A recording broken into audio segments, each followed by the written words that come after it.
మనం మహాత్ముల గురించి మనం మాట్లాడుతున్నాం.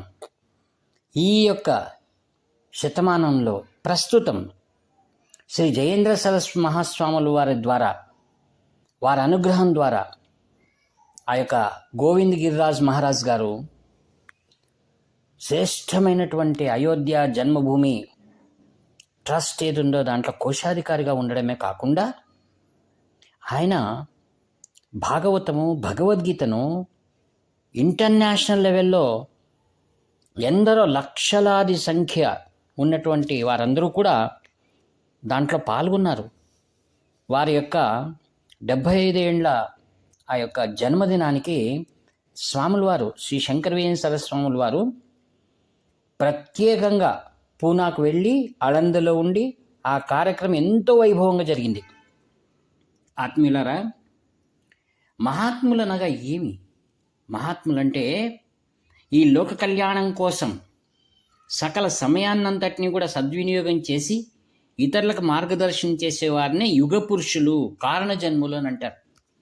శ్రీ శంకర విజయేంద్ర సరస్వతి మహాస్వాముల వారు వీరందరూ యుగ పురుషులు అనమాట, కారణజన్ములు. వీళ్ళందరూ సమయాన్నంతటినీ కూడా వారి యొక్క శిష్య ప్రశిష్య, వారి యొక్క సంపద, వారందరూ కూడా శిష్యులు. ఇటువంటి వారంతా శ్రీ గోవింద గిరిరాజ్ మహారాజ్.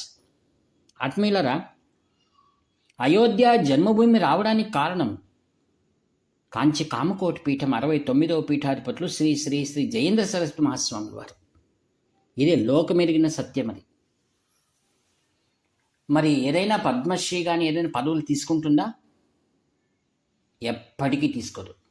ఎందుకనగా లౌకికమైన విషయాలని చాలా దూరం ఉంటుంది. అది ఒకసారి చెన్నైలో కార్పొరేషన్ వాళ్ళు శ్రీ చంద్రశేఖరన్ సరస్వాముల వారికి కార్పొరేషన్ ద్వారా, బ్రిటిష్ కాలంలో నేను చెప్తున్నమాట, వారికి మనవి పత్రం ఇస్తామన్నప్పుడు స్వాముల వారు సున్నితంగా తిరస్కరించారు.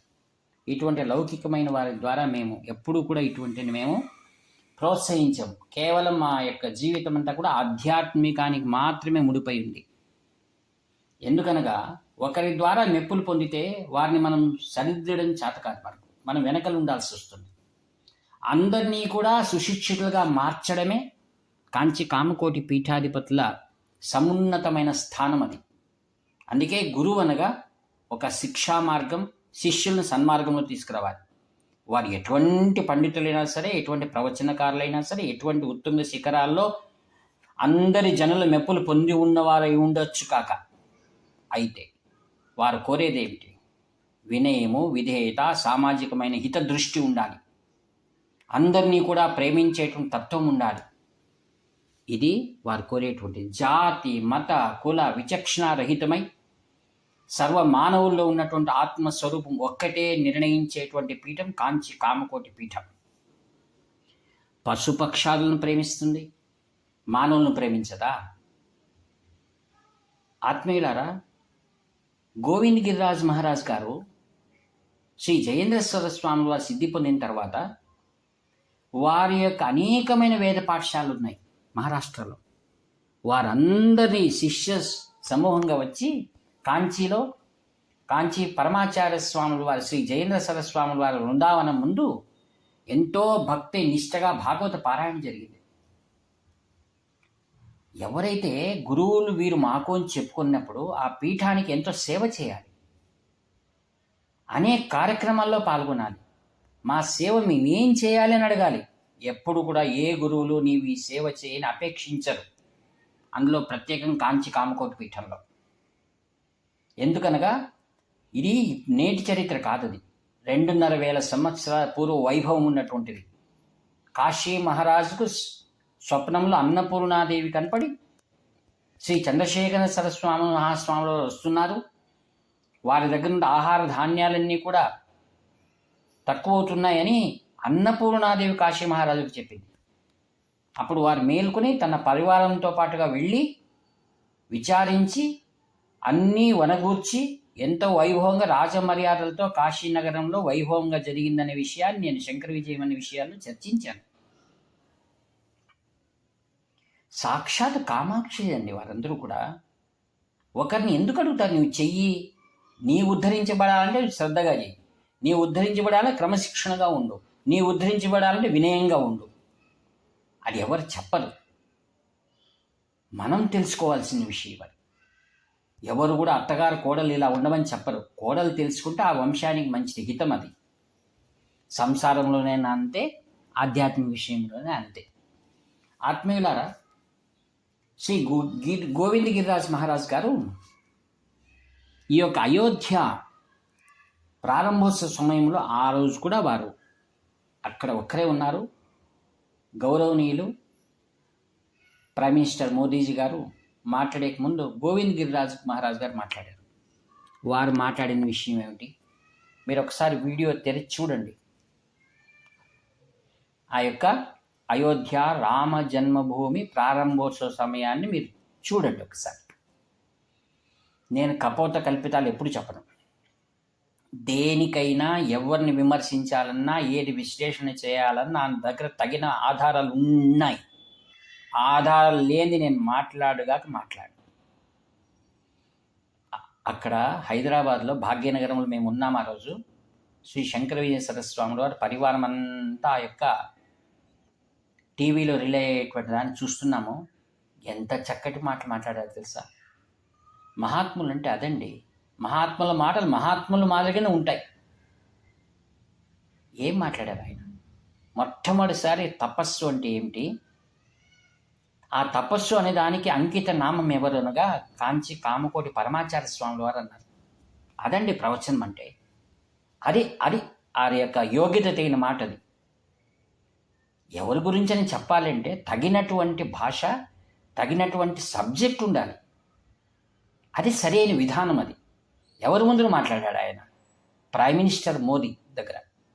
అందులో విశ్వవిఖ్యాతి చెందినటువంటి ప్రదేశం అది, అయోధ్య రామ జన్మభూమి. ఏమైనా ఆవేశం ఉంది ఆయన మాటల్లో?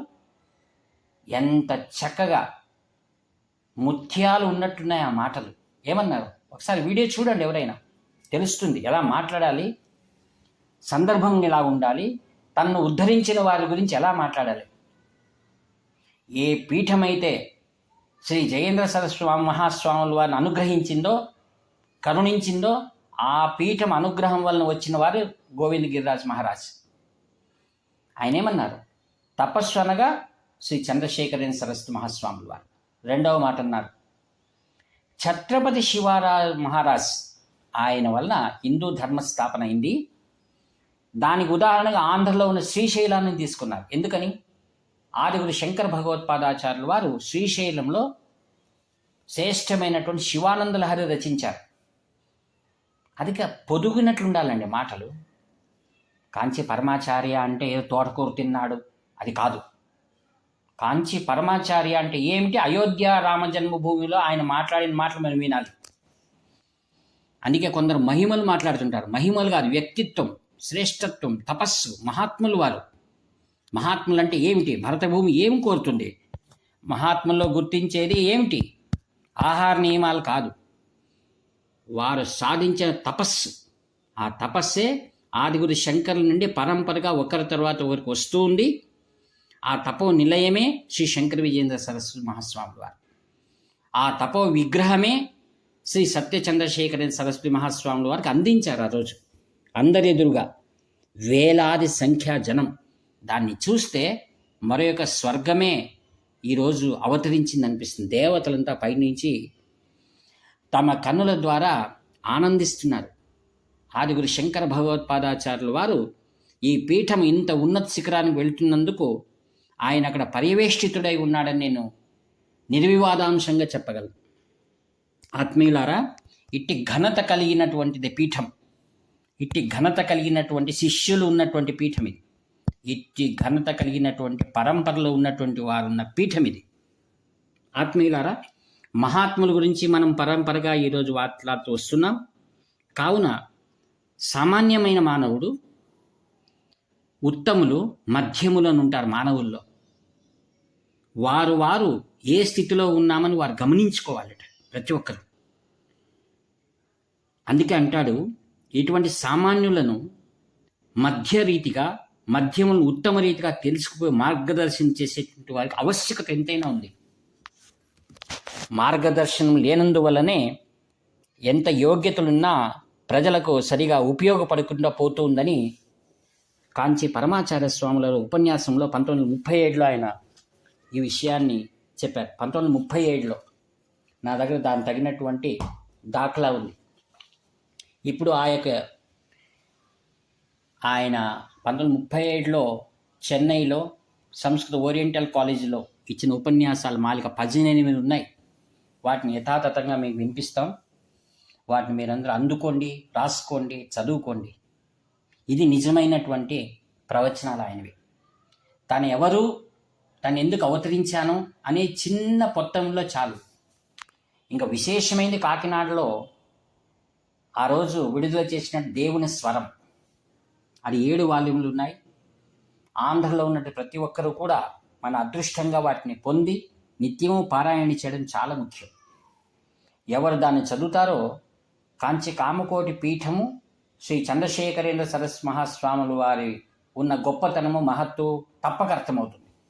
దాన్ని వేదికగా పెట్టుకొని ప్రవచనాలు చేస్తే వినేవారికి అందము, ఆనందం. ఆత్మీయులారా, ఈ లోకంలో చీకటి వచ్చినప్పుడే ఈ మహాత్ములు అవతరిస్తారు. చీకటి ఉన్నప్పుడే వెలుతురు అవసరం. ఇది అందరికీ తెలిసిందే కదా. దీపావళి రోజు ప్రత్యేకంగా మనం దీపాలు అలంకరిస్తాం. ఆ దీపాల అలంకరణ కారణం ఏమిటి? ఘోరమైనటువంటి సంకట పరిస్థితులు ఆ యొక్క నరకాసుని ద్వారా వచ్చినందువల్ల అప్పుడు దీపాల ఆవశ్యకత ఏర్పడింది. జ్ఞాన శిఖరము, జ్ఞాన శేఖరుడైన కృష్ణ భగవానుడు అవశ్యం ఉంది. ఇంతకుముందు స్త్రీ యొక్క గొప్పతనాన్ని గురించి మనం మాట్లాడాం. మరి ఆ స్త్రీ సంరక్షణ కోసమే భగవంతుని యొక్క అవతారం. భగవంతుని అవతారం ఏమిటి? స్త్రీ సంరక్షణ, గోరక్షణ, బ్రాహ్మణ సంరక్షణ, విద్యా సంరక్షణ, వేద సంరక్షణ. ఇది బాగా తెలుసుకోవాలి. అందుకే ఒక బ్రాహ్మణుడు ఇంకొక బ్రాహ్మణుని గౌరవించారు, ఒక విద్యావంతుడు ఇంకో విద్యావంతుని గౌరవించారు, ఇంకొకరు మరొకరిలో ఉన్న ఆదరణ, దయా, దాక్షిణ్యాలు మనం గౌరవించాలి. అందరినీ ఆత్మీయతగా తన దగ్గరికి తీసుకోవాలి.